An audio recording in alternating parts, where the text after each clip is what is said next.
ನಿಜವಾಗ್ಲೂ ಪುಣ್ಯ ಮಾಡ್ರಿವ ನೀವು ಅದ್ರಿಗೆ ನಿಮ್ ಮೂರು ದ್ಯಾಮ ಕುತ್ಕೊಂಡಿರಿ ಆಮೇಲೆ ಇಲ್ಲಿವರೆಗೆ ನಕ್ಕೊಂಡ ಕುತ್ಕೊಂಡ್ರೆ ಬಾಳ ಚಲೋ ಆಗ್ತದೆ. ನಾವು ಹಂಗಲ್ಲ. ಸೊ ಯಾವಾಗ ಕ್ಲಾಸ್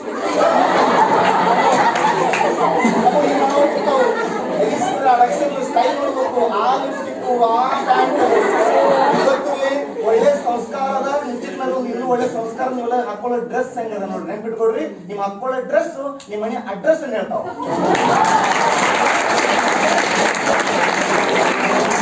ನಮ್ಮಲ್ಲಿ ಹೆಂಗ್ ಬರ್ತಾವ ಅಂದ್ರೆ ಸರ್ ಬಾರಿ ಸ್ಟೈಲ್ ಬರ್ತಾರೆ. ಸೊ ಕ್ಲಾಸ್ ತಗೊಳ್ತೀರಾ, ನಾನು ಏನ್ಸದ ಕ್ಲಾಸ್ ತಗೊಳ್ತೀರಾ, ಕ್ಲಾಸ್ ತಗೊಳ್ತಾರ ಸ್ಟೈಲ್ ತೊಗೊಳದ ಏನು ಇದ್ದೇ ಇಲ್ಲ. ಸುಮ್ಮನೆ ಸ್ಟೈಲ್ ಮಾಡ್ಬಿಡ್ದು ಹಂಗ. ಆ ಕಲಾವತಿ ಮಾತಾಡಿದಾಗ್ಲಿ, ಆ ಹುಡುಗಿ ಮಾತಾಡಿದಾಗ್ಲಿ ನಿಜವಾಗ್ಲು ಯಾವ ಬುಟಾಟಿಕೆ ಮಾತಾಡಲ್ಲ, ಮನದಾಳದ ಮಾತು ನಿಜವಾಗ್ಲು ಖುಷಿ ಪಡ್ತದೆ.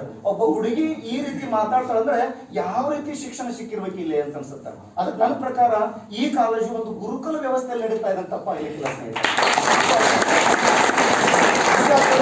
ನನಗೂ ಒಂದು ಆಸೆ ಬಂತು, ನಾಗೇಶ್ ಅವ್ರೆ